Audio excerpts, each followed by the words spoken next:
Hey everybody, and welcome back to another episode of Veach Season. We are your guest hosts, Rocky Magaña, and the beautiful, the indomitable, the intricate, the layered, the mysterious, the sexual, the the man who Keep it puts going. Crocky J to shame, the man who gives all the ladies the stinky Crocky J, Kramer Sansone. Okay.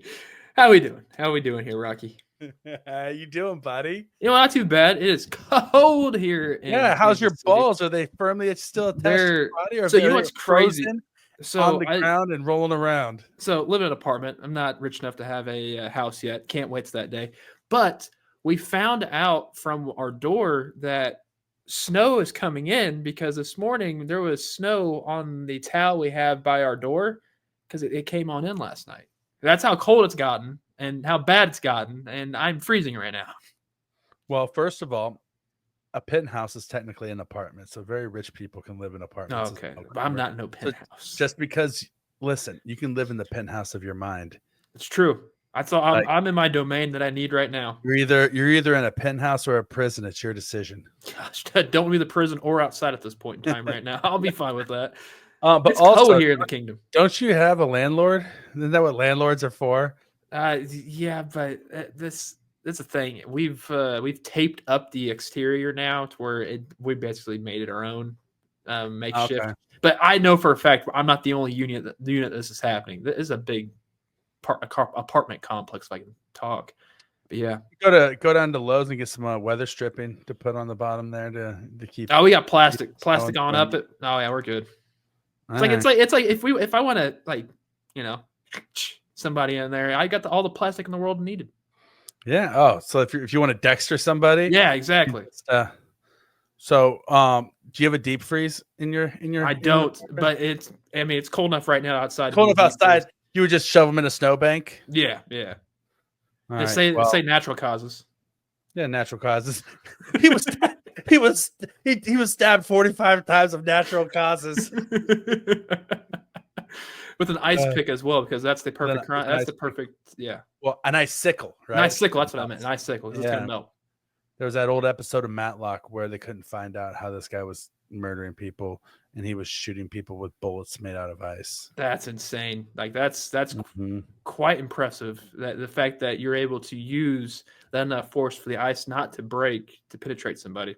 Yeah, you'd have to really deep freeze hard, like a flash freeze, and also you'd have to have like a freezer to keep the clip in, and then only load a single bullet, or have it set up like a potato gun sort of thing, where it's you put hairspray in the back and then ignite it really quick, right? In order to get the single shot to get the guy.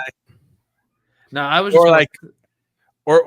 or sorry, not to cut you off, good. or like No Country for Old Men is what you'd have to do it like that style also, right? With the compressed air, you could do it with a compressed air tank. I just think it'd be a lot easier if you're above somebody, for the high structure, and just drop it, and it just does the job for you.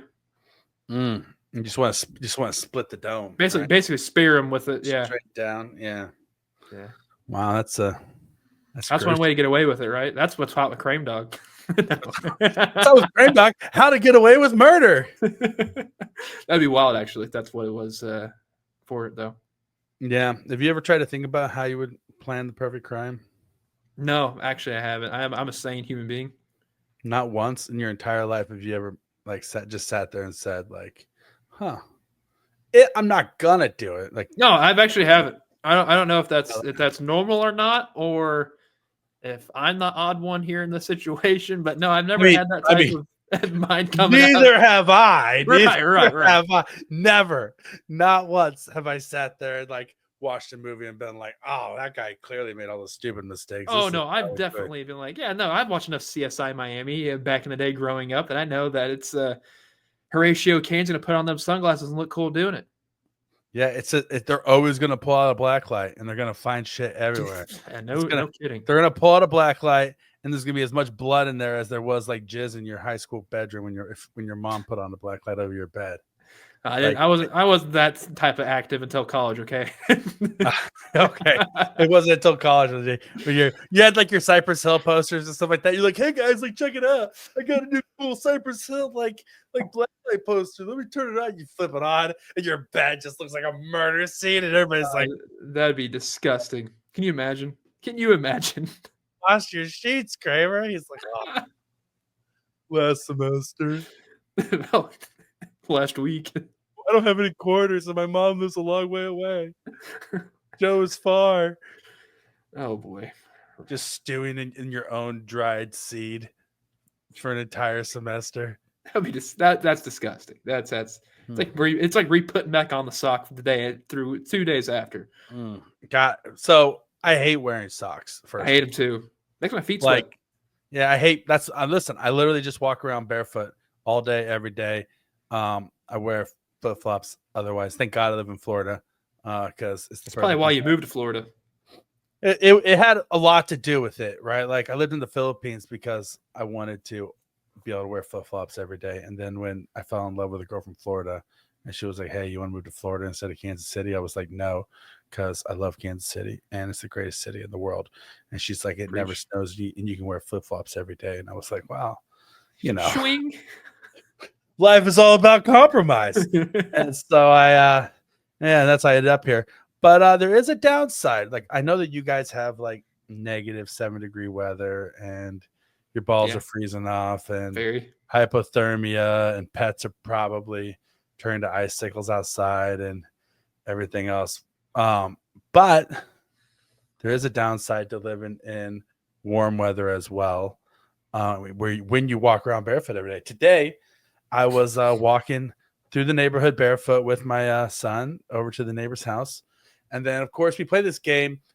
You haven't watched Bluey because you don't have any kids. Oh well, hold up. I do know who Bluey is. I have Go-Gurt Bluey's in the fridge right now, okay? All right. Well, so there's an episode of Bluey where they play a game called Octopus, right? Where the dad chases them around and goes, and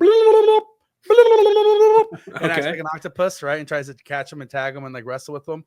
So we play Octopus all the time. And so I'm obviously the octopus. And so I'm sitting there chasing my son and the neighbor kids around my neighbor's front yard barefoot. And my neighbor, God bless him, he's great. He always cleans up after his dog. We're playing in the front yard, not the backyard. So we know that his yard is a safe space, except for somebody was walking their dog. This is how I also sound like I know, I'm like an old boomer. Somebody was walking their dog in our neighborhood and didn't pick up the poop after themselves, right? And then I flash forward to Billy Madison. He's calling the shit poop. It's poop again. Anyway, and so I'm chasing them around going blah, blah, blah, blah, like being an octopus, and I tell you what, I stepped right into a pile of it barefoot. Oh, okay? And when you step in dog was it between the toes or on the heel? Well, see, there we go. That's what we're talking about. See, when you step in a pile of dog shit barefoot, the first thought that goes through your mind is, did I just step in dog shit? And then you lift your foot and then you put it back down and you feel it further squish between your toes. Oh, then you spread your toes apart and then you feel the cold air hit the shit. And then you put your toes back together. They stick together a little bit and you're like, like a little glue together. Yeah. Nope. I definitely stepped barefoot into dog shit and probably contracted whatever kind of heartworms that dog had. Was it warm?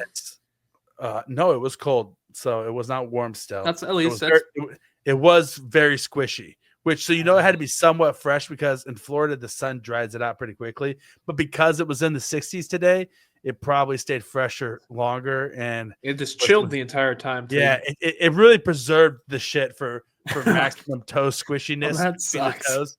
Yeah, it was not a fortunate situation. And so then I had to like stop, and then my son is like, and the kids are like, let's keep playing. And I was like, guys, I gotta go home real quick. And my wife is like, what's wrong? And I'm like, I have heartworms now. She's like, what are you talking about? I'm like, I'll explain later. Call the veterinarian, get me a prescription right away. And then I like to lift up my foot, and she saw it, and she was like, oh, I'm like, yeah, I'm gonna go. Just go get the hose. I'm gonna go give my foot a shower. No, I went into my house, put my foot in the shower, and so wash. Okay, did you Okay, you couldn't really tiptoe in the house. How did you? Were you hopping on one leg getting through the house, or were you walking heel first? Like I had a freaking peg leg. Gotcha. Yeah, like gotcha. just one heel, take a step, keep my toes up, right, not touching the hardwood, and all the way across the house until I got into my bathroom, and then you put your foot in the shower and you start washing it off, and it's like, okay, I don't want to I got to wash this thing with soap and water, but I don't want to just put my finger into the shit between my toes. Yeah, you gotta get you're gonna have to sacrifice a cloth. Or whatever. Well, what I did, I sprayed it down first, with the nozzle, and I did a rough spray first, and then I lathered up the hands and went between the toes with the fingers and really got in there, really good. Probably the cleanest your feet have been in a hot minute. Literally the cleanest my feet have ever. There's not a holy house, like a place of worship that these feet could not walk into right now. These feet are pristine, and so. Yeah, but so maybe it's a blessing in disguise that my feet are now clean. That's true. They've never been clean before. So maybe I should be thanking the neighbor who didn't clean up their dog shit. All I know is the best part about living in Florida is on the beach barefoot and going home, take that nice shower after cleaning them. Oh man, your feet are just feel like a phenomenal. Nice.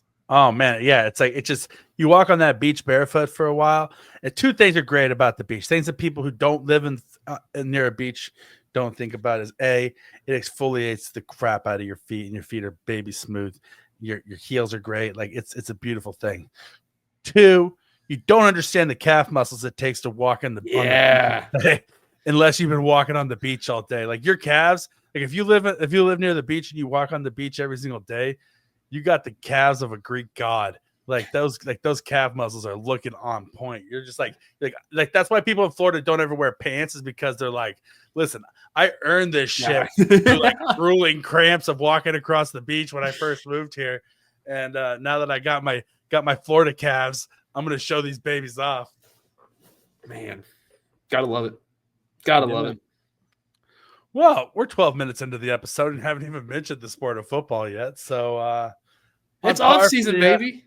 Yeah, it's draft season, baby. Amen to that. There is no off season. We roll straight into draft season here, we're back to our roots, because we were and started out, and we always are the official draft podcast of the Kansas City Chiefs and Halle Berry fans ever. We're the official Kansas City Chiefs Halle Berry draft podcast. Yep.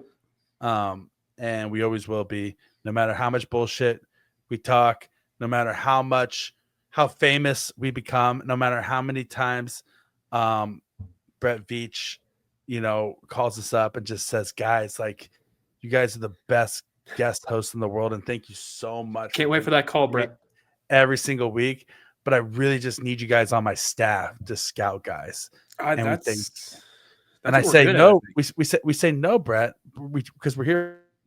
We can't just abandon our Veachies out there who depend on us to break down the draft and what it's like to get dog shit on your feet every single week, right? If not us, then who, Brett? Who else? Yeah, we're not the heroes you wanted. We're the heroes you needed. Damn straight to that. But all of that is to say, Kramer, it is that time of the week again.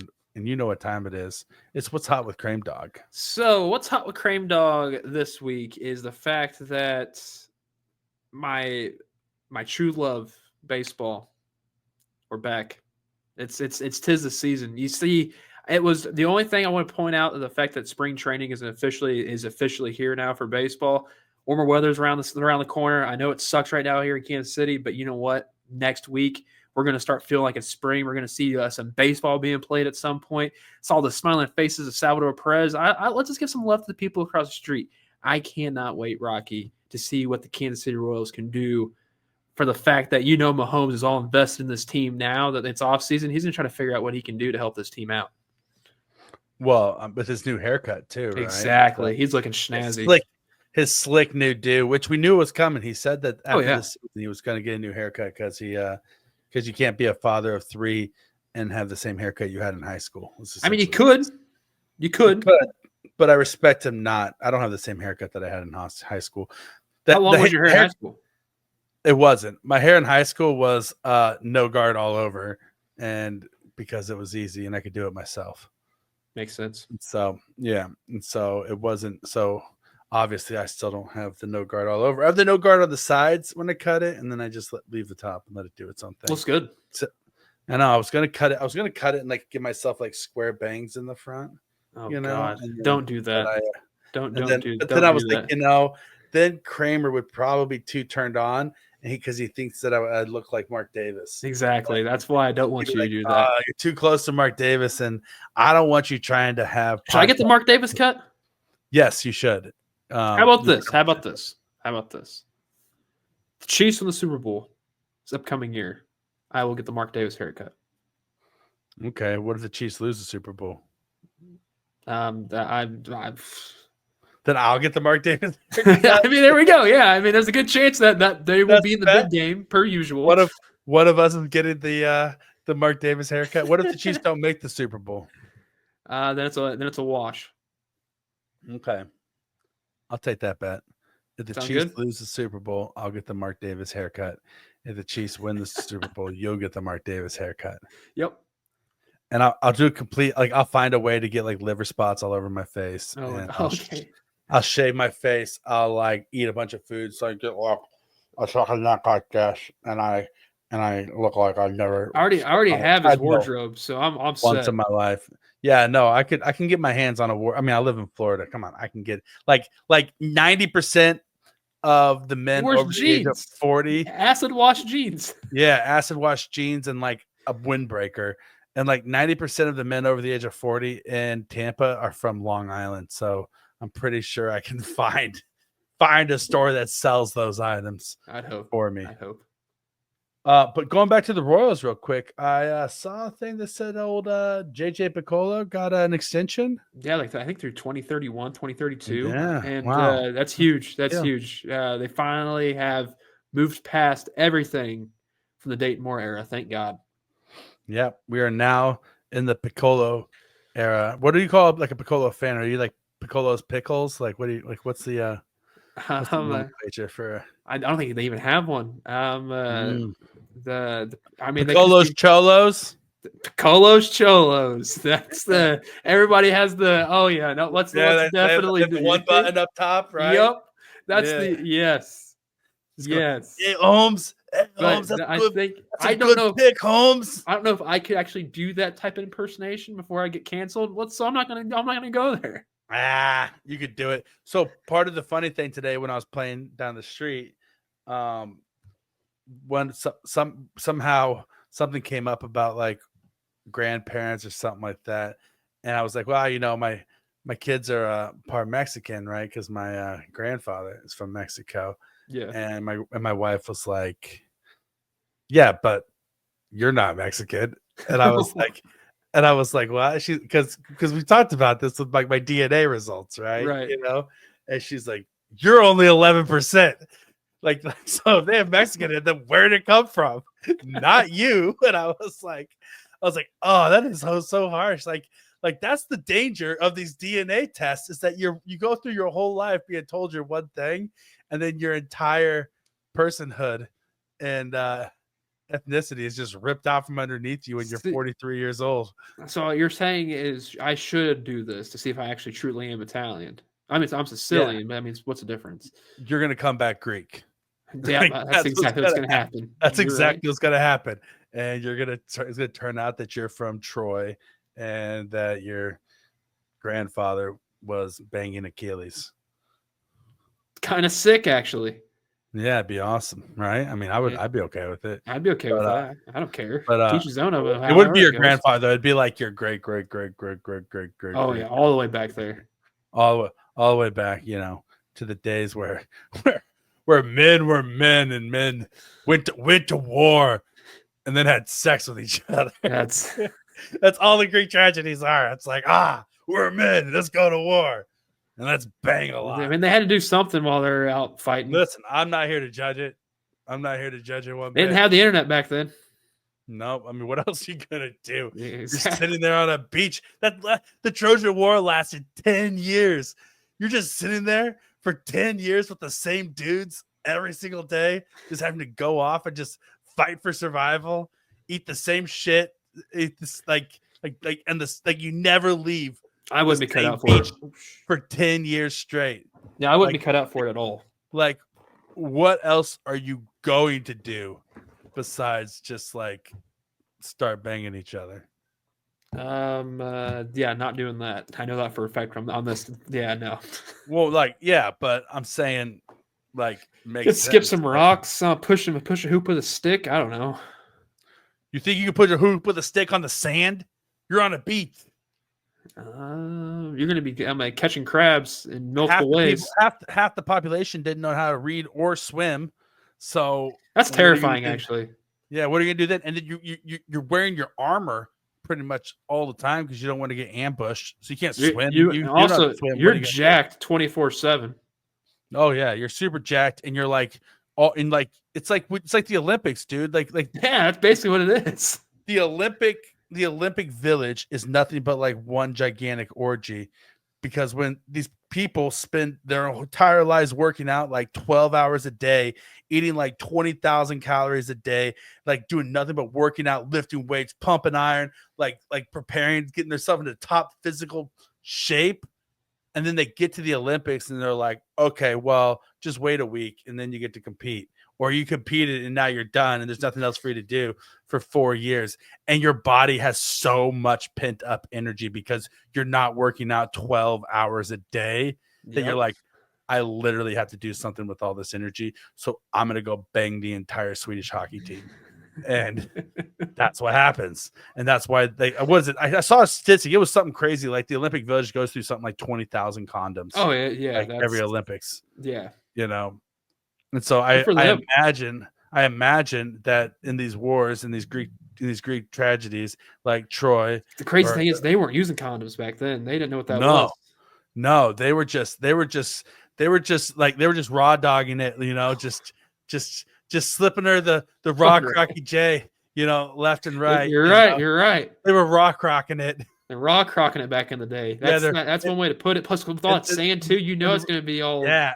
And the reason why we're saying raw croc is because their penises probably looked like crocodiles. Yeah. Because of all the diseases that they had just passing around. That's back disgusting. and forth. Okay, in the Iliad, the Greek army is struck with a plague that causes all the guys to die, right? You know, they just start dying left and right of fever and like and like shitting themselves. And so like what you think that plague, quote unquote plague, started because it was a virus, it was just a normal airborne virus. No, it came from sex on the beach. Yeah, which is also where the name of the drink came from, surprisingly enough. The Iliad. Hey, at full circle now. It's damn good drink. It's what Achilles was drinking on the beach. Well, he was you know, getting after it.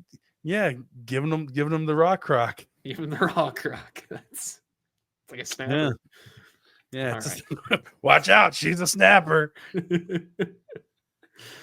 Oh boy. What do you say? Should we beach season, baby? Football today? I mean, we could, or would you like to hear a little poem I wrote because we didn't get one sent to us? We did not receive a poem this week from our buddy, and so the official poet laureate of the he's MIA. He's on the milk carton right now. He's on the milk carton. He's MIA. So Kramer, I'll give it a crack at it.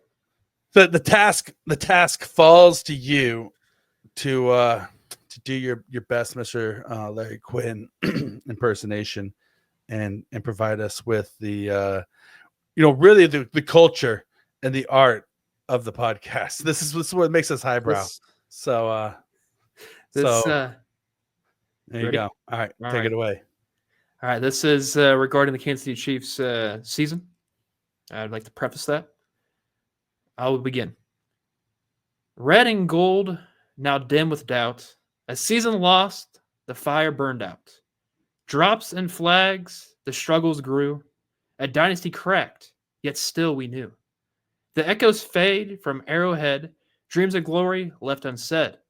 But even though the coldest night, she's kingdoms wait to rise and fight. Thank you.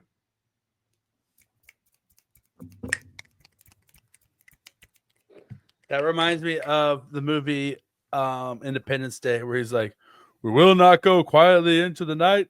We will not perish without a fight. We will live on. Gentlemen, today is our Independence Day." That may or may not have been on actually this past weekend. So yeah. So yeah. I understand the your inspiration there for that beautiful. But yes, like a phoenix, we will rise from the ashes, a creature born anew, like Patrick Mahomes with a new haircut. Also, the photo that's circulating of Patrick Mahomes and his new haircut, is it just me or does homeboy have a nipple ring?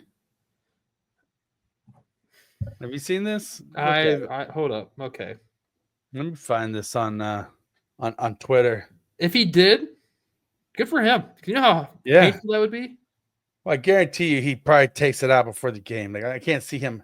Well, he's padded up. He's padded up. Why would that matter? I guess that's true. So here, I got the picture right here. Let me share my screen here, and no, you be the judge of it. He doesn't have a nipple ring. If it's this one, he ain't got it. Hold on, we'll show the people here. I might. This picture right here. Look at that. No, that's Photoshop. That can't be real. That can't be real. Can I zoom in here? Yeah, look at that right there. Hold on, let's let me get a. Honestly, it looks like it kind of looks like the Nebraska's quarterback. We're gonna snip that here. All right, this is some hard hitting journalism here, people. All right, can I zoom in on this? Let me see here. How do I zoom? It won't let me zoom. I do not think. Oh, we'll save it. Okay, no, Rocky, that is a indention in the shirt, buddy. But it is very, very convincing. I don't know. Looks like it could be. Looks to me like it could be a nipple ring. It's a big nipple ring. Just make sure. I know. I want to be sure about this. I don't want to leave anything to chance when it comes down to, because if this is a story that needs to be broken, I want us to be the one to break it. I don't know, man. Look at that. There's two separate lumps there. Either he's got a double nipple, or there's got to be there's got to be him in a tight compression shirt after a practice that you could clearly tell his day. But then again, be after a practice, you wouldn't have your in practice, or would you? Hold on, I got another, because you wouldn't keep taking it in. I got another view. You'd have to put a placer there. So here, look at this. Look at this. I know. No, that's definitely not a nipple ring. Well, then what's this? Look at this circle right That's here. His nipple. One side. That's his nipple. What's this? What's that circle? That's the crevice, the crease of a shirt.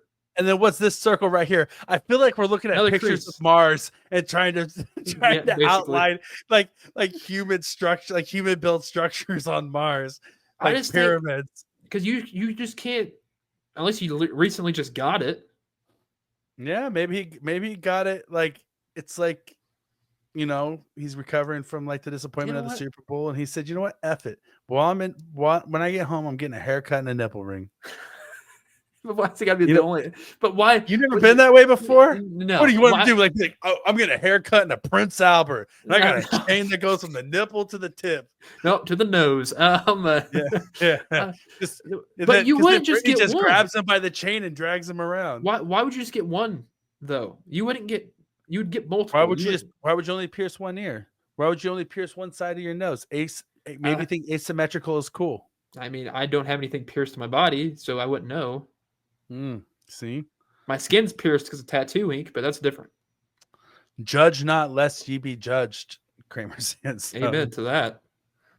I'm just saying. I don't know, man. Looking at it, I don't think he does. Let us know. Listen, we didn't get any 5-star reviews or 1-star reviews or anything, any comments from you assholes last week. So I want to see you in the comment section leaving a review. Do you think Patrick Mahomes has a nipple ring? or just hit us up on Twitter and let us know. Like, I just need to. Maybe I should just. I'll create a poll. Does Patrick Mahomes have a nipple ring? Yes or no?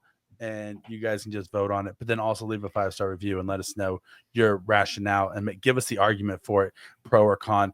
And if we like it, well, we're obviously going to read any 5-star review you give us live on the air. But if we really like it, we'll debate it some more using your points of argument. Yeah.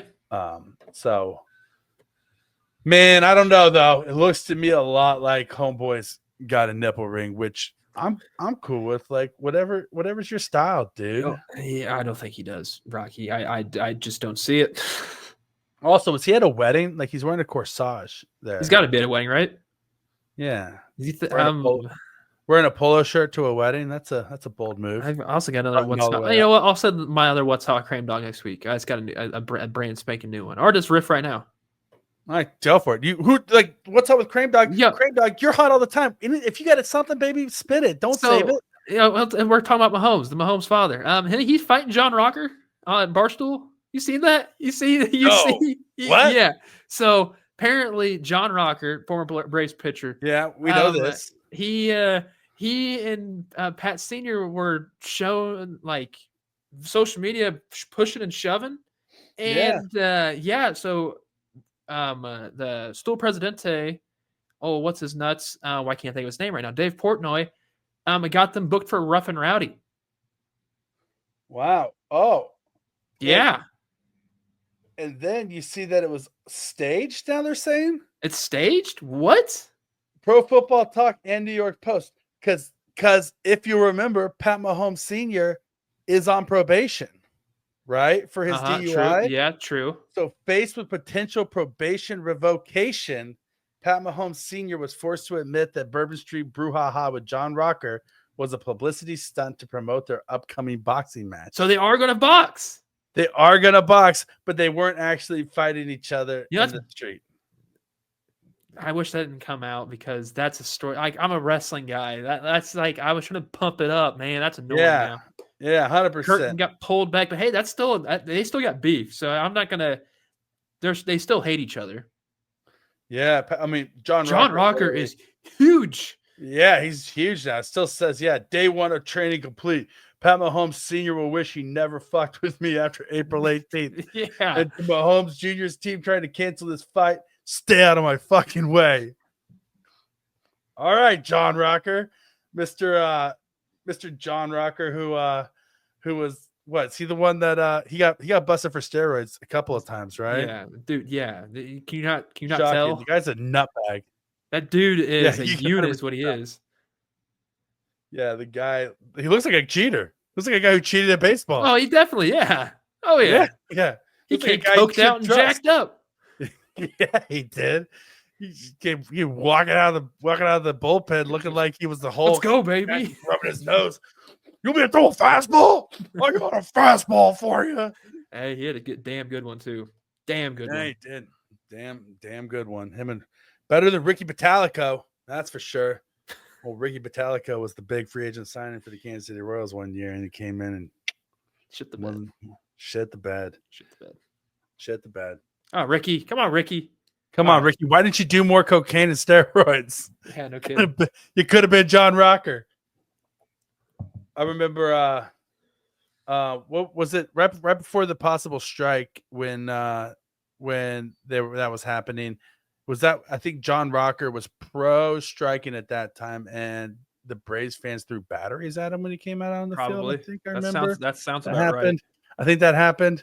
Yeah, that sounds about right. John Rocker, controversial dude.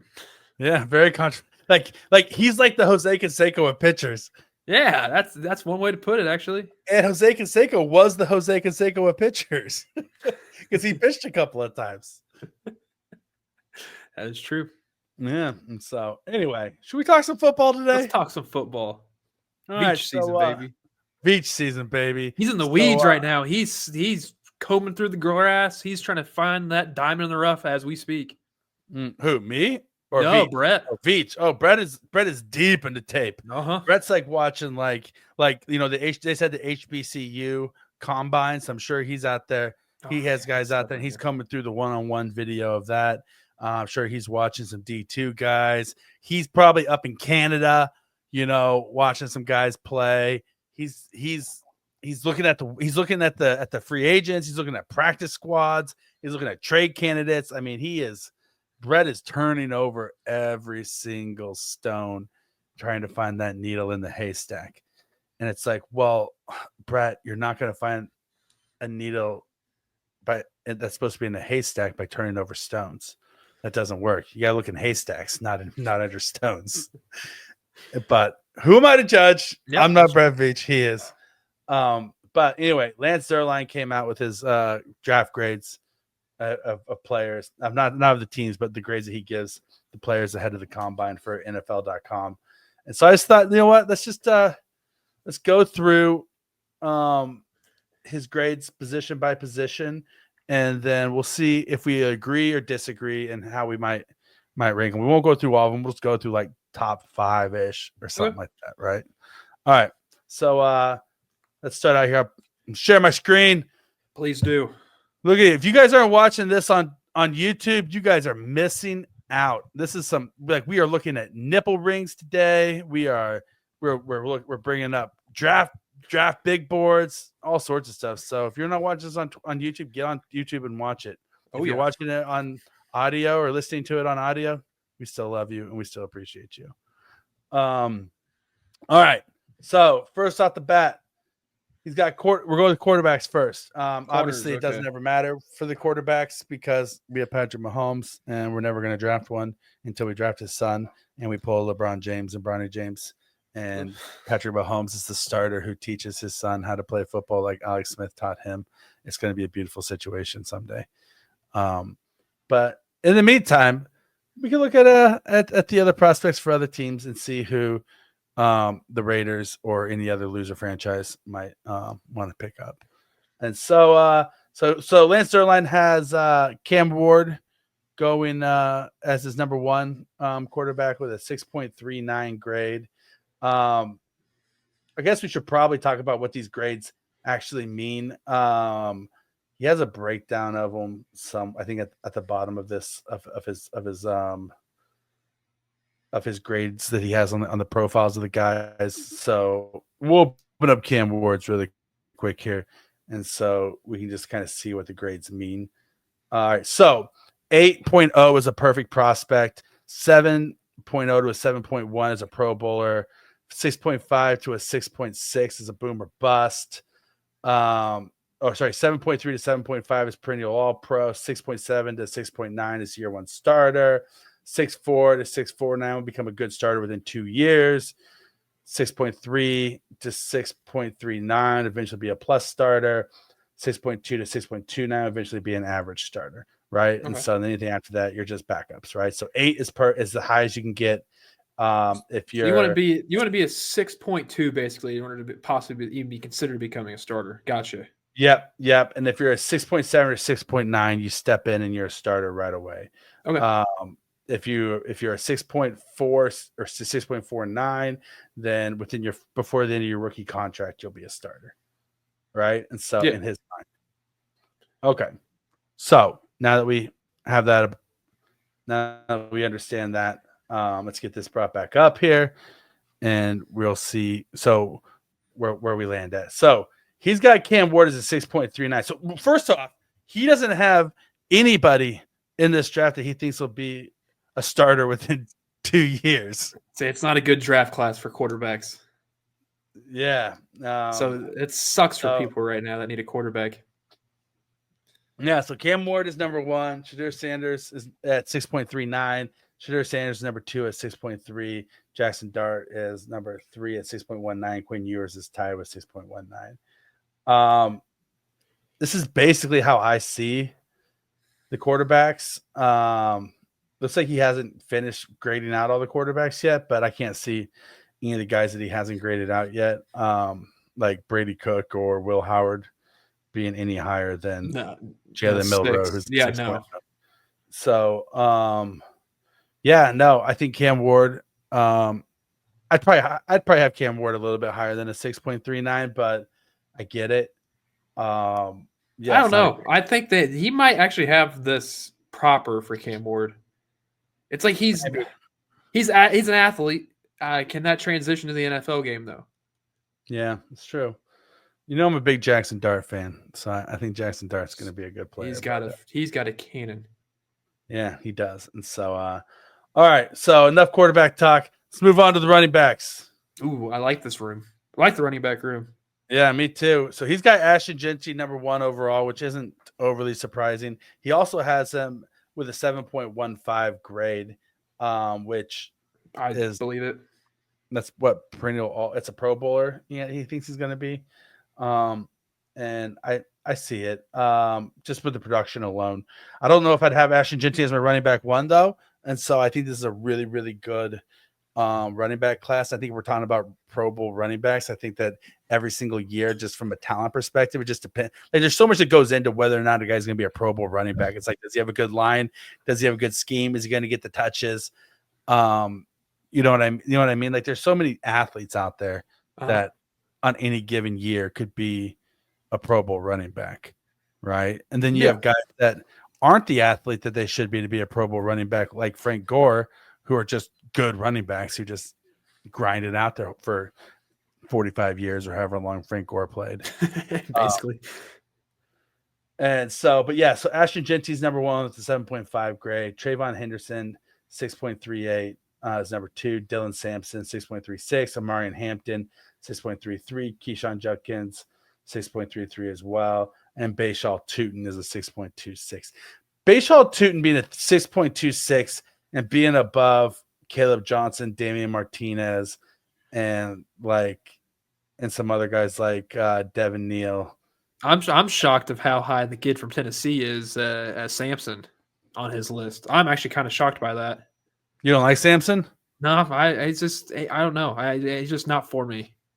I like Dylan Sampson a lot. I think he's a good running back. I don't know if I would have him above Amarian Hampton or Keyshawn Judkins by any means.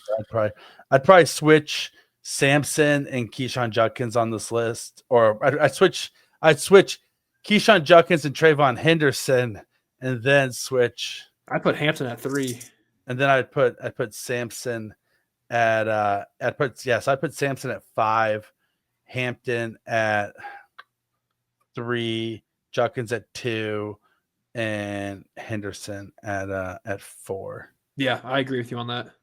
That's what I would do. And then I'll let Jeanty stay. Even though I think Keyshawn Judkins is my number 1 running back in the draft, I get why people have Ashton Jeanty rated. He's earned the position with his production. All right, wide receivers. Luther Burden III, number 1 overall with a 6.47. MIZ. I see it. I agree with it. I think he's the best wide receiver in the draft, hands down. I think that he could even be a little bit higher if he had some more production this year. I think Brady Cook and the offense, it's almost like they were trying to hide Luther Burden all year long, because here's the deal. You can't say that. You say, okay, other teams were keying in on Luther Burden, and they were, but there were so many games that I watched of Mizzou, and I'm not even a Mizzou fan. So I'm a Jayhawk fan. So my default is to say Mizzou players suck, right? So for me to come out and say that Luther Burden is the best wide receiver in the draft, and that Mizzou didn't do right by him is saying a lot, because I'd be watching the games and I'd be watching him every single snap, because whenever he's on the field, that's who you want to watch, because he's the number 1 prospect on the team, and he'd be open and they just wouldn't even look his direction. The play would be designed to go away from. They almost used him. They used Luther Burden as a decoy. They were expecting him to be double covered, and maybe he was, but he would get released and get open. But the play was called to do a screen pass to the opposite side of the field.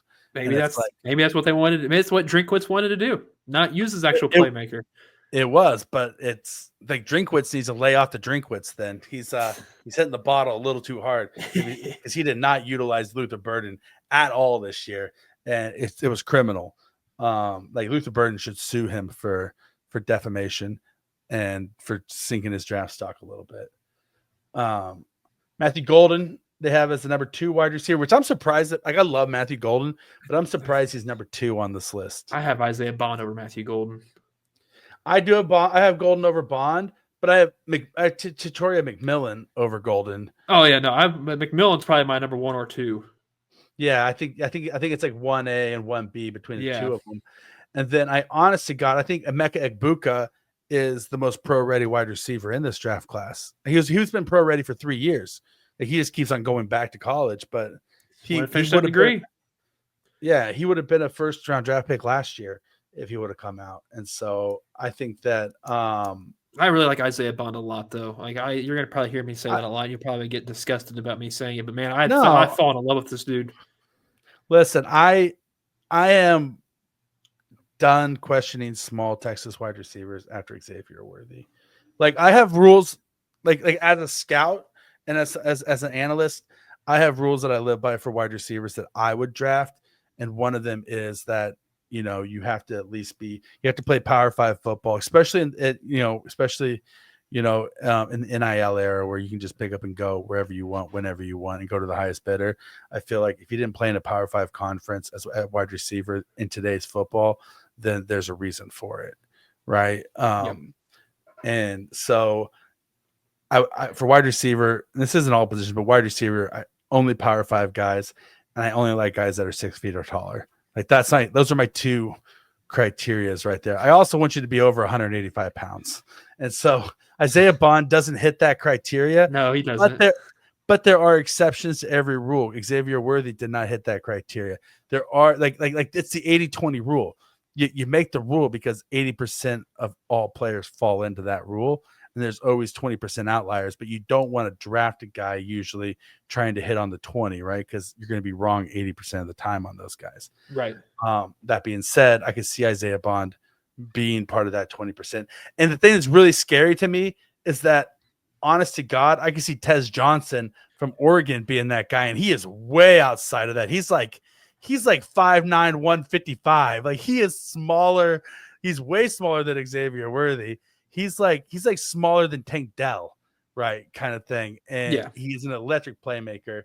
And so I don't see how he's going to hold up to the NFL. And I know the Chiefs are going to draft him. You just know that there's some point, if they don't draft him, they're going to trade for him, or he's going to sign him as a free agent. At some point, Andy Reid is going to have Tez Johnson on this football team. I guess we'll have to wait and see on that one. Yeah, it's just going to happen. But anyway, so they got Burden, Golden, McMillan, Egbuka.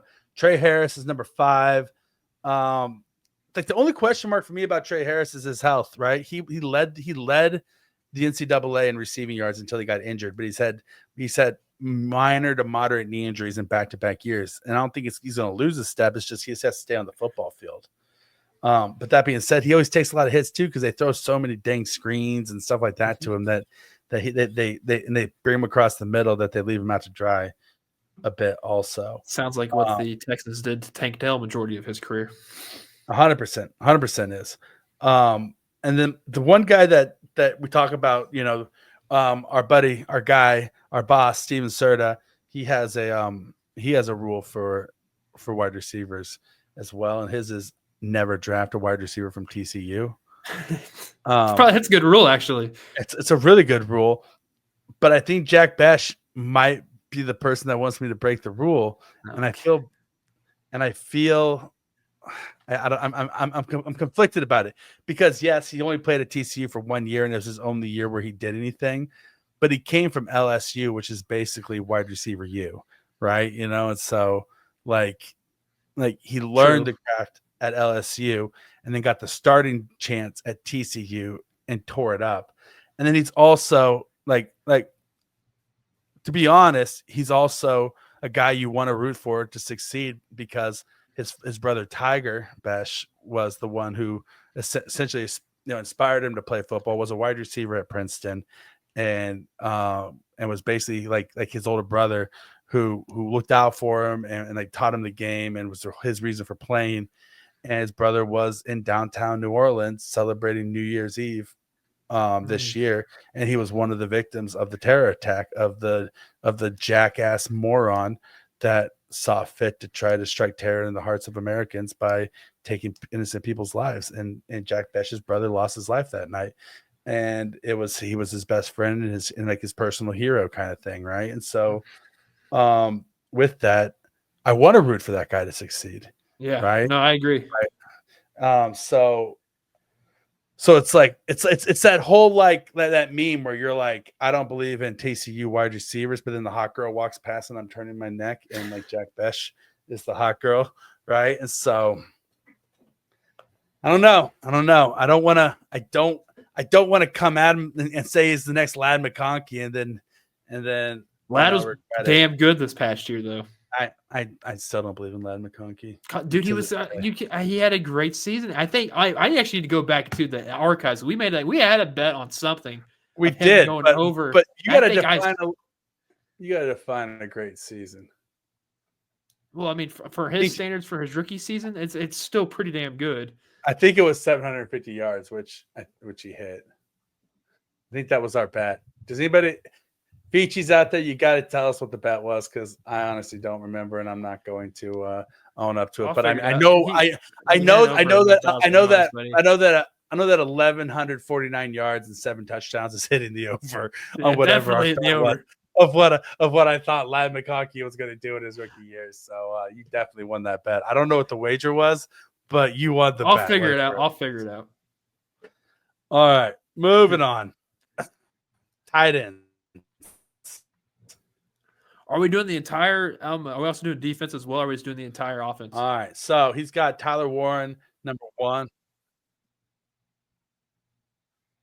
We can do all of it, I think. Yeah, right. This is I'm game for anything. I think we might be on a lag right now. Let's do offense this week. No, I think we're good. I was listening to you and I didn't respond quickly because my brain doesn't always work. Sure. Love you, buddy. Anyway, so no, we'll do offense this week and we'll do defense next week. How about that? Okay. All right, and we're gonna skip offensive line after tight end because we're gonna talk about those. Offensive line we're gonna do next after this, but we're getting in depth on the offensive tackle. Yes, so we let's are. do it this way. So stay tuned to that. We're breaking down some offensive tackles for you guys coming up. So you got Tyler Warren, tight end, Penn State as 6.77 grade. Colson Loveland, 6.7 grade. So Warren and Loveland both side by side, pretty neck and neck there. Mason Taylor, 6.37. Do you think Warren and Loveland are going to go in the first round? Yeah, they are, which is crazy. Do you think Loveland? One of them's going to go in the top 15. I heard someone talking to me today said Loveland could be possibly drafted by the Chiefs. Possibility. I don't like Loveland for the Chiefs. I would, honest to God, rather have Elijah Arroyo or Harold Fannin Jr. Wide receiver. I mean, tight end from Bowling Green and tight end from Miami. Elijah Arroyo is just a fiend of an athlete, right? Just big, strong, fast. The problem with Colson Loveland and Tyler Warren both. I like Tyler Warren a lot. I like Colson Loveland. They're both great players. Tyler Warren looks like Rob Gronkowski to me out there, right? Like he's like the next Rob Gronkowski. He's just big. He's bigger than everybody, stronger than everybody, faster than everybody. Sure. Right? He's a mismatch. Just every single situation he's in, he's a mismatch. The problem is he struggles with contested catches. And it's like, well, if you're going to be a physical mismatch, then you need to, like, contested catches are a huge part of that. The other thing is Colson Loveland as well. He's not nearly as big as Tyler Warren, but he is very fast, very agile for his size, great route runner, gets separation, is a mismatch against a smaller defensive back, 20% contested catch rate. And so it's like, but they also didn't throw him the ball a lot. And so it's like, true, they didn't. But it's like, man, like out of my tight ends, I want a guy who's more Tony Gonzalez, who can post up and make a contested catch and use his body or like Kelsey and find space. It's just like, and like, cause you see Kelsey, like the Chiefs don't win a Super Bowl if he doesn't make a contested catch in overtime, right? Like for a tight end, contested catches are such a big thing. And I just feel like Harold Fannin Jr. and Elijah Arroyo are so much better at it than they are. But I could definitely see the Chiefs going for a tight end early. They're not going for it in the first round though. So that's what I thought. I don't think they're going first round tight end whatsoever. There's too many needs. They could go second round. And then again, also the guy I was talking to was a Bengals fan, so take that with a grain of salt. Oh, geez, Kramer. Like, what do you like? Why don't you just say that like somebody was asking me about how to be successful on TikTok? Yeah, that's fair. That's a good point. That's a very good point there, right? Like, I don't even know how to TikTok. I don't have TikTok. I never or Snapchat. Like I still call Twitter. You know? Good times. It's X now, buddy. No, it's not. It's forever Twitter. But yeah. So other than that, though, this is a pretty deep draft class at tight end. A dark horse guy to watch is Oronde Gadsden II. The dude, he's a little bit undersized. He's more of kind of like a big power slot kind of guy. He was a fiend 2 years ago for Syracuse, right? Just came out over 1,000 yards receiving. I think like 11 touchdowns. Their number one receiver on their team, like one of the top producing tight ends in the NCAAs. Comes out last year, blows out his knee in the beginning of the year, out all year. Comes back this year, puts up like 8 more touchdowns, right? And so the health concern's there for him. The health concern is there. The size concern is there a little bit, but the dude is a receiving tight end. He's not a good blocker, but he's a receiving. He's like, you want to talk about a receiving tight end? He is a receiving tight end. And then Bryson Nesbitt is another guy. I like Nesbitt. His production hasn't always been there. He's pretty lean, but he's like 6'6", right? And has good hands and can make a contested catch. That's what I want out of my tight end. Yeah, he's got long. He might go undrafted though. So, he might be like a priority free agent guy because he needs to put on weight. Like he is I think he's like 6'6", like 220. Like he is like very get bullied out there. He's not going to be a slot receiver or anything. Yeah, he's not good enough to be an X.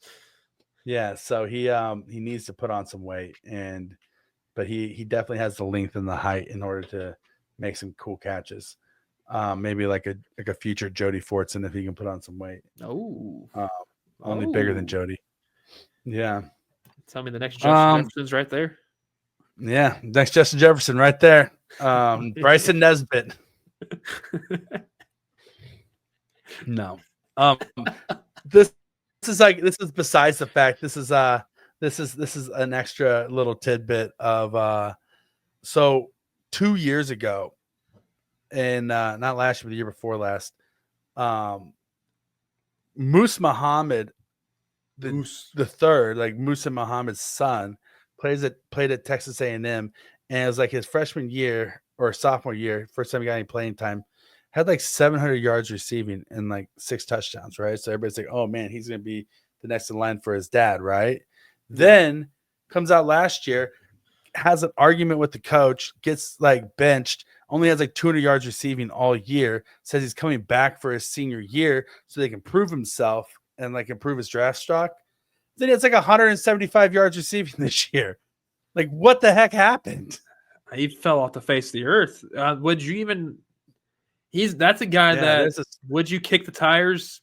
Be like, hey, you want to come try out?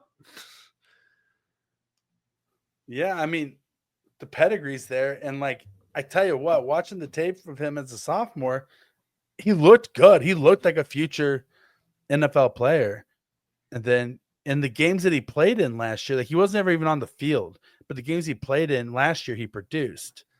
And so it's like, I don't know, man. I don't know if it's just like personality conflict. The guy could be a huge tool for all I know. Like maybe that's it. I don't know the guy. If he has a coach.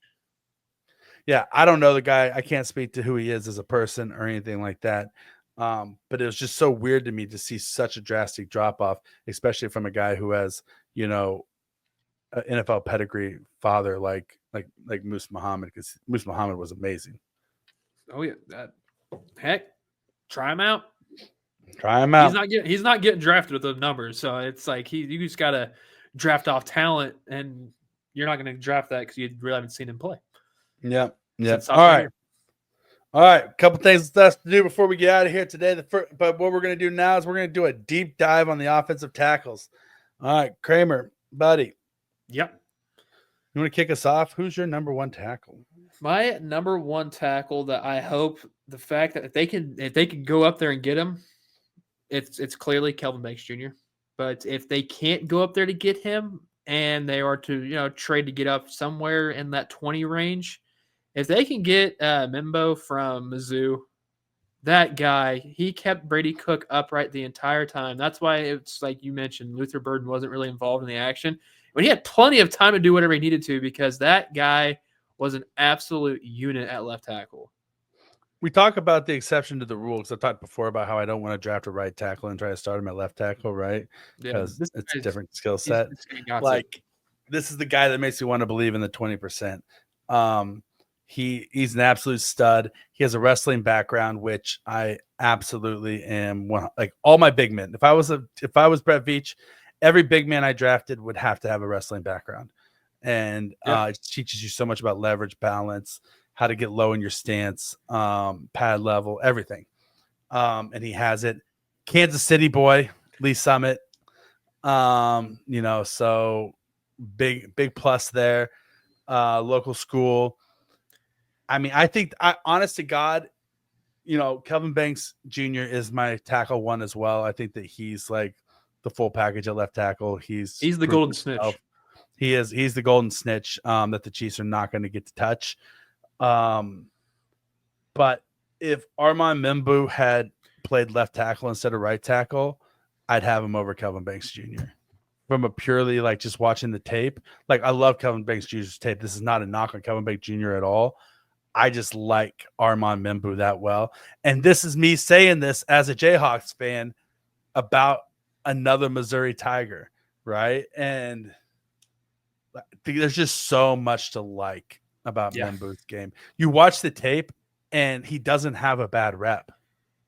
Like, he doesn't get beat. He doesn't have a bad rep. He doesn't get in bad positions. It seems robotic how, like, he gets to the right spot at the right time, especially on that right side. He went up against the SEC. It's not like they were throwing slouches at him at pass rush. No, not at all. It's like there's another guy we're going to talk about later that was similar to this, but it's you like it with an offensive lineman when you're watching the tape and you're like, I feel like I'm just watching the exact same good thing over and over again. It's like every single rep looks exactly the same. His footwork's the same. His hand placement's the same. The result of the rep is the same. His section of the offensive line just looks the same every single rep. And you're like, I'm watching this 56 times in a row, and it's boring as hell to watch, but I really, really like watching it because this is impressive how good this guy is. Like, you want your offensive tackles day to look extremely boring on tape. And it does. That's fair. Yeah. And so, so I would say I have Kelvin Banks Jr. He's just Kelvin Banks, not to overskip Kelvin Banks Jr. at all. He has such great footwork and such great speed as a left tackle, as well as the size and the strength. There was some question about his arm length, but for everything I hear, like, people are saying that he's going to meet that like 34-inch plus threshold on the arm length, and so that's not going to be a concern for Kelvin Banks Jr. They really are concerned his wingspan right now. That dude is thick in the ass. Yeah. Does it really matter? Yeah. Well, you don't want when you're going against Myles Garrett, it matters because but he's got a big enough frame that can stop Myles Garrett. You. Yeah, but you got to get into that frame, and if Myles Garrett's arms keep you out of that frame, then it's an issue. True. Fair point. So that's the concern. But I think Kelvin Banks Jr. is my number one. Armand Mimbu is my number two. My number three, I'd have to say, is Will Campbell at LSU. There are rumors that maybe he might not hit the length threshold, which is nuts, with his arms, which we haven't seen anything yet. Isn't he 6'7" on it? Yeah, and so I guess one of the things that people are saying is that like 34-inch plus arms on a 6'7" guy isn't the same as 34-inch plus arms on a 6'5" guy. True. You want to be if you're 6'7", you better have a 36 or 37 or 38 wingspan. At least 30, you know what I mean? At least 35 or something, right? But that being said, you don't want to be T-Rex arms in it. So I mean, there's a couple guys on this list who are T-Rex arming it, and it's sad because one of them particularly I think is awesome, but he is I think he has 33-inch arms. But he'd be perfect guard because I'm pretty sure I know who you're talking about. Yeah, he'd be perfect guard. But yeah, so Will Campbell's probably my number 3 at left tackle from LSU. He's not quite as consistent as Kelvin Banks. There are a couple times where he does get beat in the rep, but he recovers really well, even on the reps where he gets beat. I think he's a possible Pro Bowl left tackle someday as well. What do you think of him? My mind went straight to a different person. Who are we talking about again? Will Campbell. I haven't done too much in depth on him because I know he's out of the realm for the Chiefs. I think he's going to be a serviceable tackle in the league. I mean, he's good. I'm not worried about his arms length or size. Honestly, it'd be kind of hilarious if the Bengals are somehow to draft him to keep Joe Burrow upright and they never played each other. But still, I might as well just do something there. He's good. He's not my Chiefs favorite-esque to get. All right, so who's your next guy? The most logical, Josh Cornelli Jr. from Oregon, like that. Yeah, Josh Cornelli Jr. That's my guy. I think that's I think that's the pick. I think that's what the Chiefs take at 31. I don't think they're going to be able to trade up. That's why I've been heavily invested in him this entire time. He's good. I probably watched more tape on him than anybody else just because he's the one that's probably going to be there. Yeah, athletically, he is fast and he's young. There's some slight bull rush concerns and strength concerns, right? But he'll gain that strength. There's one rep that everybody's going to point to at the Senior Bowl in the one-on-ones where Mike Green caught him off guard and just blasted him onto his ass. There's always gonna be one bad rep. Unless you're watching Armand Membu, then there's not. That's true. That's fair. That's a fair assessment. But Josh Carlin, before the Chiefs are drafting that, this is not Kingsley Suamataia. No, last year. This guy's much better. Not a project. Way better hand usage, way better hand positioning, way better balance. Gets back in his sets, has a great pass set. Is a better pass blocker than a run blocker. But for the Chiefs, that's what you want anyway. Like if you're going to have to choose one, right? So I think that I wrote an article over Arrowhead Pride breaking down the offensive tackles this week, and in the draft, yeah, Josh Cornelli Jr. is my pick. He is kind of a draft darling this year because of his athleticism, which makes me think that I don't like it's like he's projected to go anywhere between 26 to 32, right? And so it's like there's 10 guys that project to go within that range, which means that he could slide to the Chiefs at 31, or the Chiefs could have to jump up to 29 to get him. You know what I mean? Like they're not going to have to go, regardless, they're not going to have to go a long way and give and mortgage the farm. I think if they can get to 8, I think the highest the Chiefs can get up to is 18. Yeah, I would say so as well. And that's Seattle's pick, by the way. If you're going up to 18, you better hope you get Banks. Yeah, well, I think Banks is going to be gone. I mean, you might be able to get Membu, honestly. You might be, or the Ohio State kid. Yeah. Josh Simmons. I'm curious what you are because I think he's raw. He's very powerful, but that's it. Yeah, he's J.C. Latham. Right, is what I think he is. Okay. I think he's big, he's strong, he's raw, he's powerful, he's athletic. For as big and strong as he is, he should be able to maintain his blocks longer than he does. He gets out over his skis a little bit. I think that I don't know for a fact that he doesn't have a wrestling background, but I think that like when you talk about guys who don't have wrestling backgrounds and they don't understand balance and it gets them into trouble sometimes. You think about guys like Josh Simmons, and the extreme of it is Kingsley Suamataia. Like he's just really, really bad at it. And I don't think Josh Simmons is nearly as bad at it as he is. Right. I think that Josh Simmons has a lot of upside, but I don't know if Josh Simmons is ready week 1. I don't think so either. He's gonna be a high end pick too. He is, and so I wouldn't take him if I was the Chiefs. The guy I was talking about before that I think is going to be a guard because his arms are too short and it sucks because he has good reps is Ozzy Trapilio from Boston College. This guy, like think of Trey Smith playing the tackle position in college, and that's what you have out of Ozzy. He is just a brawler. Yep. He wants to get in there. He wants to beat the shit out of everybody. He wants to pancake guys. He wants to hit them when they're not looking. He wants to follow up and drive guys out of bounds and play through the whistle. He wants to hurt guys. Like Ozzy is like he is a fun tape to watch. You say like it's funny because you say okay, you want your tackles to be boring. You want to see the same thing over and over again. You Ozzy's like that, but he's fun to watch because even though he's not as clean as some of the other guys, he's way more violent.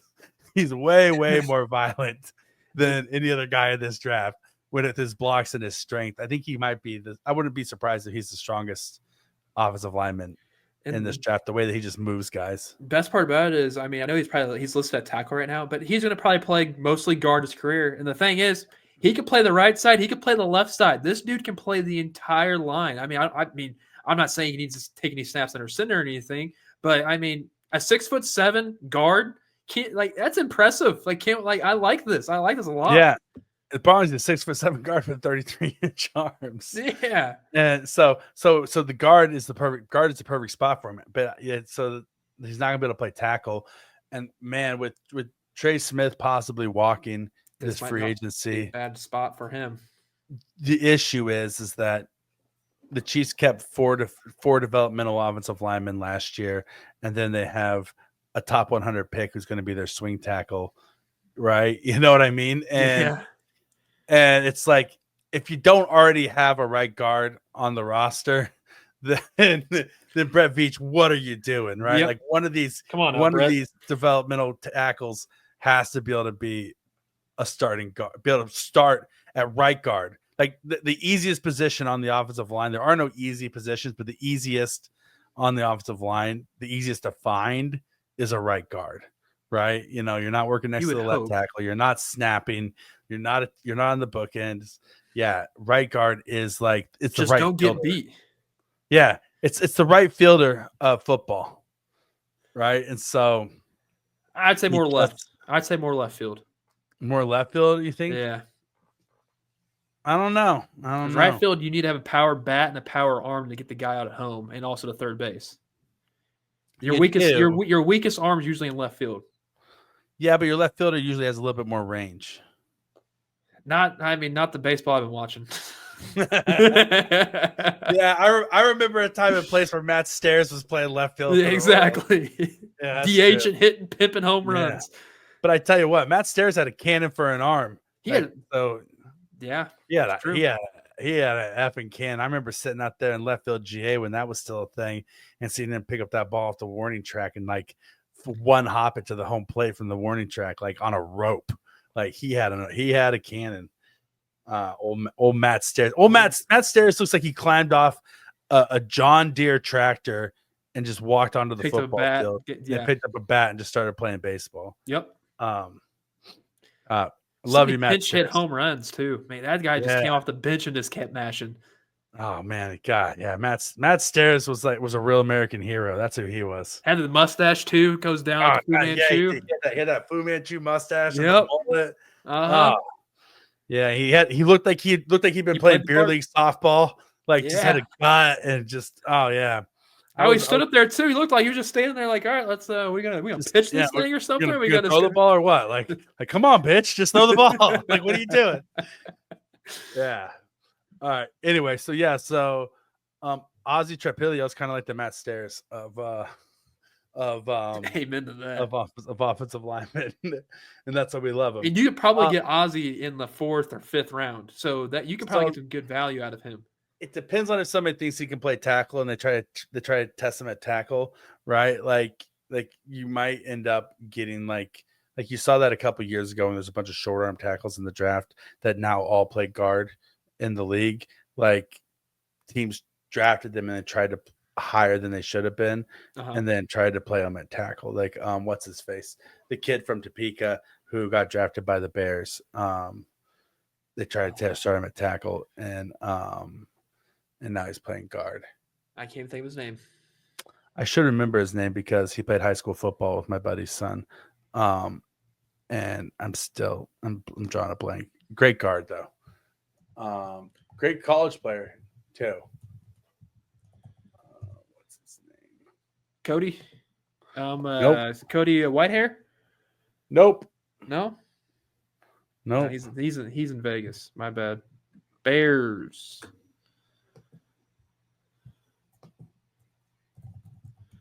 Let's find him here. Tevin Jenkins? No. Tevin Jenkins. Yep. Played in Topeka with my friend's son. Great kid, great football player. Has really short arms. Didn't stick at tackle. Also has some health issues. But you want an offensive lineman that looks like Darnell Wright, their right tackle. He's a stud. Darnell Wright is my prototypical offensive lineman. Anyway, moving on. So next guy on the list. Do you have another guy on the list that you want to talk about? He's not on your list, but he's on mine. Chase Lunt out of UConn. Out of UConn, yeah. I wouldn't say he's a kind of like a project, I would say, but this dude is a unit. He is. Like hold up. Because I know he's the one that transferred there, or am I thinking of somebody else right now? I'm pretty sure. Clemson. He was a Clemson kid, was great there, then transferred to went to a UConn for his final year. Dude's 6'8", 305. This dude's massive. I think he might be a guard though. You think so? In the league, I think that's the reason why I left him off the list, because I think he might end up being a guard. Interesting. In the NFL, just the way I don't think he moves well enough. Yeah. So the reason why I also liked him as well, because the Huskies finished at top 10 in sacks allowed per game, only allowing 1 sack per game during his starts, and he did not allow the sack. This guy is a wall. He is. He's a big dude. He's a stud. I don't know if he's gonna hang on the outside at the NFL. Hey, that's fine. If the Chiefs need an interior guy, go for it. And listen. That's the thing with this offensive line class. There's a lot of just units that are just big ass guys that maybe they have some lateral issues, but that doesn't matter at right guard, right? No. So you just throw them in there and let them battle and let them fight. Another guy that I kind of go back and forth on a little bit is Marcus Imbo. I'm out on him. You're out on him. Here's the deal with him is that his bad reps are bad. His good reps are elite. It's like there is no middle ground. He's either going to have an elite rep, or he might get beat entirely. I think he's more interior. I think he's not a tackle. It could be. Lance Zierlein has him listed as a guard. Another guy that Lance Zierlein has listed as a guard, I didn't put on our list here, that I'm actually way high on, way high on, who's projected to go in the 170s right now. I don't think it'll stay there. Is John Williams from Cincinnati, left tackle. You want to talk about a guy that where all of his reps look the same over and over again. Like he has the exact same motion in every single pass set. How long is his arms? He's 6'3". That's what I'm asking. Yeah, so his arms are 34 inches exactly, I think is what I heard.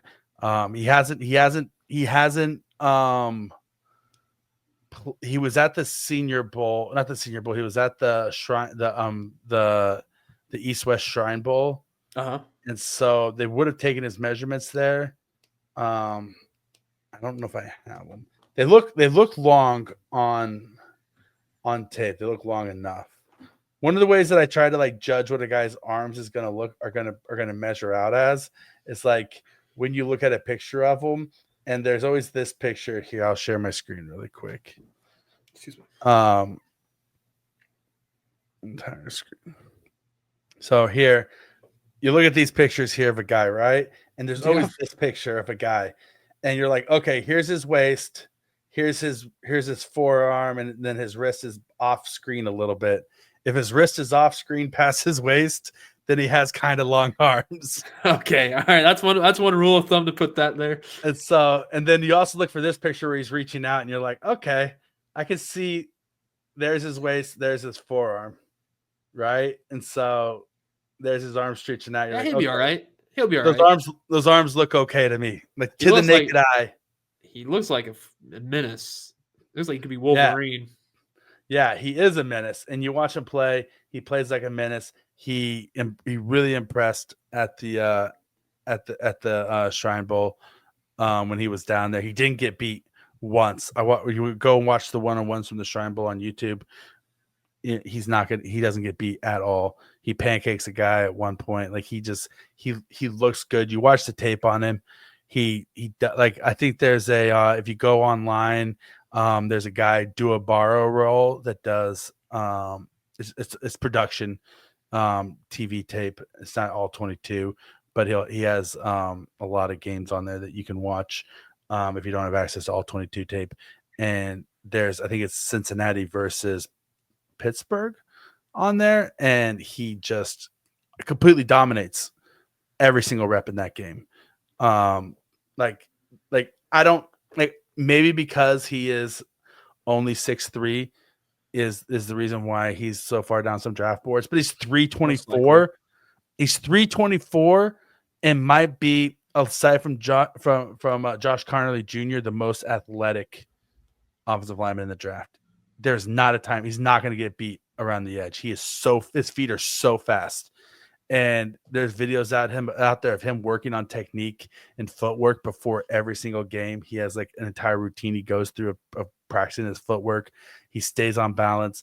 Like I believe, like you want to like say like, okay, this is my guy. Like he's not like the cream of the crop blue chipper, but this is my guy that I like stand on the table and pound on the desk for if I'm in a draft room. John Williams is a tackle in my mind, and I'm fighting for him. You're fighting for him? I'm fighting like hell. I'm breaking a bottle over Clark Hunt's head if I have to win this guy. What do you think about the offensive? He's tackle. He's probably gonna be a guard. Trey Widget out of Indiana. So I liked him. I think he is a guard, right? Same, yeah. But I think that he's a really good guard. I think that he's really solid. He's really good at protecting bull rushes. Like if you're going straight on at him, he's good with that. Well, he's a really good run blocker also. Great run blocker. So he wouldn't even fit this scheme because we don't see the run game utilized like we should. They could change this upcoming year. It could. I mean, he can at guard. He can pass block fine, but I'm just saying from as a tackle, when you watch the tape, he's a better run blocker than a pass blocker. He does get beat around the edge sometimes. Sometimes, like you'll see with a lot of these guys who lack lateral movement, he'll get beat on the inside move. Like somebody will fake outside and then go inside. But how many offensive linemen getting drafted this year for the Chiefs? Oh, at least 2. Chiefs are taking. I think 3, at least 3, 2 tackles at least. I would say they don't have the draft picks to take 3 because I think they're going to take 2, and then some priority free agents are going to be. You would hope, like, but I don't know how. You got to manipulate that cap here soon. Like, there's not enough money to go around to get a full slew of guys. There isn't. They're gonna have to convert Mahomes' money. They're probably gonna convert. They're probably gonna have to try to extend Thuney. They're gonna have to convert Chris. They're gonna have to consider converting Chris Jones's money, but he's not a spring chicken, and that's a lot of money to kick down the road. Or trade Chris Jones. They're not trading Chris Jones. We'll talk about that next week or something like that. If you trade Chris Jones, then you just create a huge hole on your defensive line that you have to fill. Like the only way you're trading Chris Jones is if you're trading him for Myles Garrett, and then you're just swapping money at that point. And make sure you get draft picks along with Myles Garrett. Yeah, make sure you get Myles Garrett plus. Yeah. Hey, that man got 3 Super Bowl rings. How many Super Bowl rings does Myles Garrett have? None? Okay, that's what I thought. 0. Give us some of them draft picks. Listen, he's got 2 nuts in his hand, though. That's true. Yeah. And he'll show them to you as well. Yeah. Well, I guess he had 2 nuts in somebody else's hand. He That's had fair. a helmet on top of somebody's head. You're right. Another guy who's another guy who's really interesting to me is Ariante Ursi. He's another Kansas City boy. Right Minnesota. tackle. He went to Minnesota. Yeah, another big long guy. Super inconsistent. Like, honest to God, like, I like him because he is from Kansas City, but he looks a lot like Kingsley did last year. I don't think also where you're getting him, you're getting like what, 5th, 6th round. You're not getting him for your starting left tackle. He's another developmental player. Exactly. Because I want to preface this too. From looking at it, there's literally like the top 3 guys we talked about. Then there's like a big ass gap. Then there's the guys we're talking about now. It's like I want to preface that how my mind is. Yeah. No. Yeah. 100%. Because there's guys who are going to go in this draft that I don't think are going to stick in the league at all. Like, I don't think Anthony Belton is going to stick in the league from North Carolina State. I just don't see it for him on tape. I'd love to see Holland Pierce get drafted and stick in the league, but I don't know if that's going to happen. I think Holland Pierce is going to be he'll at least be a guard. Like I think that he could stick at guard. He's freaking guard. Holy shit. He's like Mekhi Becton guard. Like, yeah. I completely forgot Becton was an Eagle until basically playoffs because I don't watch NFC football. So I'm like, what the hell is he doing over here? Pro Bowl guard. Yeah. Right there. And you're gonna do the tush push, put Mekhi Becton at guard. That's fair. Right. Enough. And so you want to pick up yards in the middle, put Holland Pierce at guard. Like if the Chiefs can get Holland Pierce, like, in the 200s or undrafted or something like that, he could be a starting guard. Yeah. He'd be a 6-star. Like, here's the deal. I think he could probably, maybe not day one. I think eventually he can start as a tackle in this league. He's a right tackle, isn't he? He's left tackle. He's left tackle for Rutgers. Hell, draft a left tackle. Draft him to play right tackle, and you know what? Bye, Jawan Taylor. Yeah, when he showed up, he was a walk-on at Rutgers. He showed up on their campus weighing like 420 as a walk-on, and they're like, oh boy, you gotta trips with us. Their coaching staff was like, "Listen, you can't play on the team at that weight." Why can't you? So, because he just couldn't move well enough to start. Okay. Well, he could play. He was on the practice squad, I think, right? Like, he was like red shirt. Put him at defensive tackle. That'd be the next Vita. So essentially, like, he's lost almost like 100 pounds since he got to Rutgers, and he has a nutritionist that goes with him to every single meal because the team provides meals, right? Like in like the dining hall, the guy goes along the buffet with him. His nutritionist is like, okay, hey, eat this, don't eat that, eat this, don't eat that. And the guy like builds his meals for him. Every single meal that he eats, he has somebody that designs it for him. And then he works out like 4 hours a day, every single day. Like, he is like a gym rat who is like dedicated to his fitness. And he is like, listen, I'm 100% committed to making it in the NFL, and I'm going to do absolutely everything I have to do to make it, because he's like one of those kids that comes from like pretty rough background. Like, he was like living out of his car and like decided to walk on at Rutgers when he was like going to school there. Right. And so like cheering for him. Yeah. So I've learned in life, don't bet against dogs that are that hungry. Yeah. That's a good point. Like if somebody is that hungry and they have that much to lose, and they're not, we're not talking about Moose Muhammad coming from his dad as like, borderline Hall of Famer kind of thing, right? Is Moose Muhammad Sr. in the Hall of Fame? He might be. He could be. I feel like maybe he is. He's not currently. Okay, so borderline could be a possible Hall of Famer someday, but still, like, or Frank Gore Jr., right? Like these guys who like grew up with like Frank Gore Jr. was working out with Edgerrin James and like Joe Mixon and stuff like that, like in the offseason in high school, right? You know, like these guys, like silver spoon in their mouth, right? But then you got guys like Ray Davis who grew up in a homeless shelter, running back for Buffalo, right? Like I'm never gonna bet against those guys. No, those guys that are literally fighting for everything that they got, and so Holland Pierce, like, we're pulling for you, buddy. Yes, I'd love to see you in a Chiefs uniform. All right. A couple other guys we can run through really quick. Cameron Williams, right tackle from Texas. I'm out on him. I think he could be a guard, but his ass is just too slow to play tackle. It'd be a guard. Yeah, I agree. And somebody's going to try to play him at tackle. He's going to want to play tackle. He's going to be a high-end pick as well.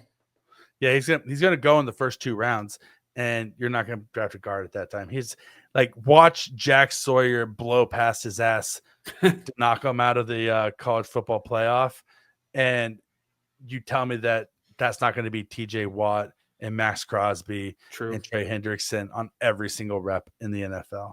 Like, I got like no faith that that's not going to happen. Or George Karlaftis. Emory Jones Jr., another guy who's going to be a good guard, right tackle for LSU. Like, he's got the frame, he's got the build, he's got everything you want to see. He's just not consistent enough. He just highs and lows.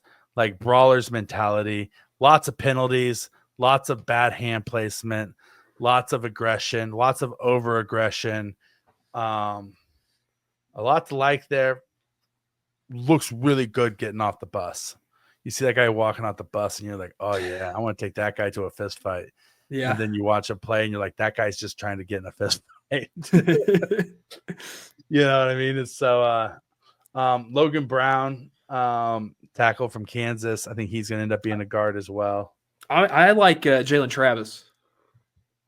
Yeah, I like Jalen Travis a lot too. You want to talk about Jalen Travis? Let's talk about Jalen Travis a little bit. This dude, he's let me think. Load for me. I like him a lot because, one, this guy likes to protect his quarterback. He's massive. You know, I mean, a 340 guy being at either he played mostly right, didn't he? Jalen Travis played left. He played left. So, I'm getting these guys. All of my notes are jumbled up, but no, like he's going to be a late round pick. Honestly, wouldn't be a bad backup to be working there. I honestly think he's better than Kingsley. I feel confident saying he's better than Kingsley. I agree. I think his hand placement, his balance, all of that is better.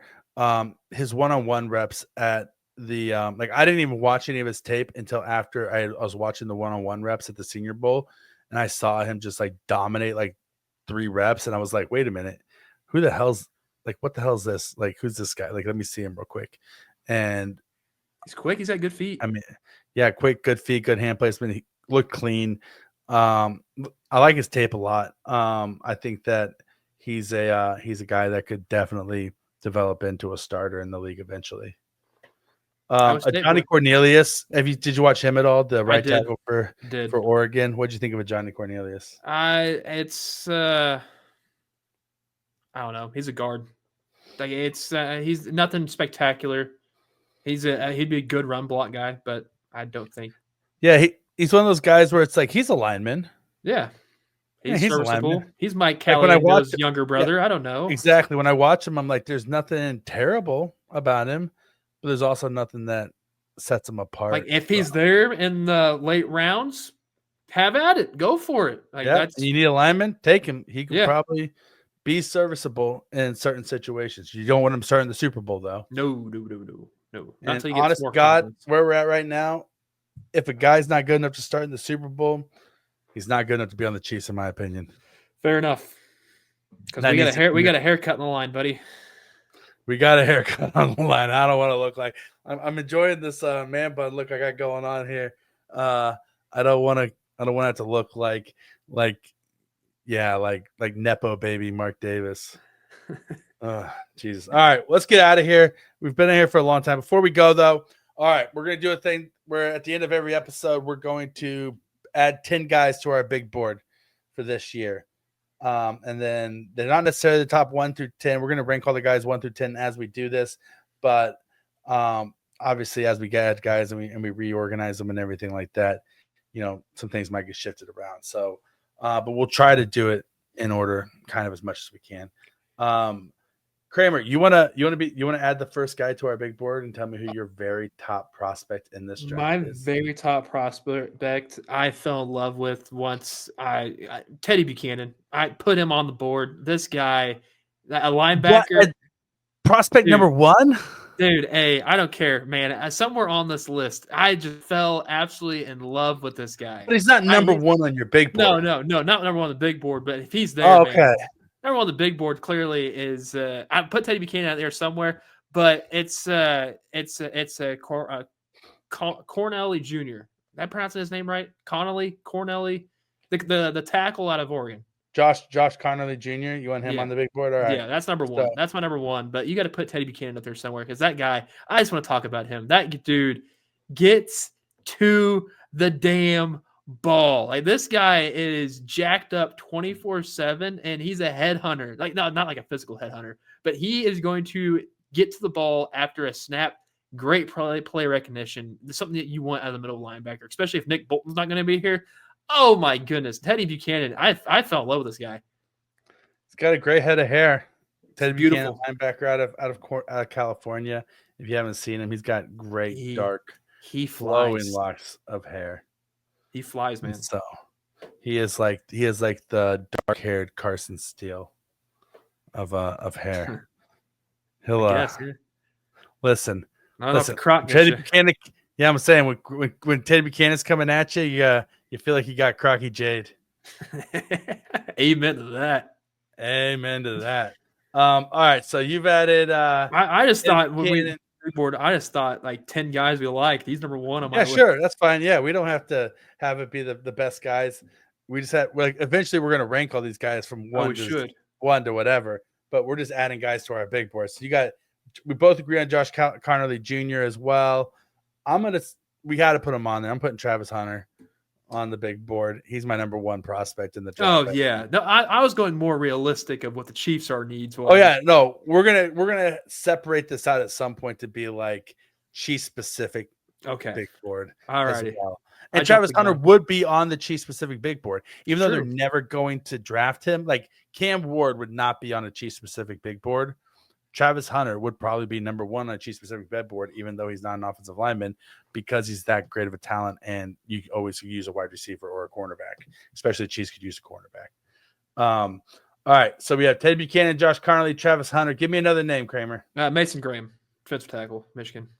I don't need to say much. I don't need to say much about him. That guy, he'll clog the middle. And if you would like to have a guy next to Chris Jones, you need a defensive tackle.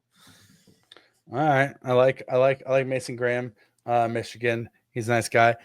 I'm going to see your defensive tackle, and I'm going to add a defensive tackle also in Walter Nolan from Mississippi. Oh, okay. I think you watch Walter Nolan play, and I think that you're looking at Chris Jones Jr. right there.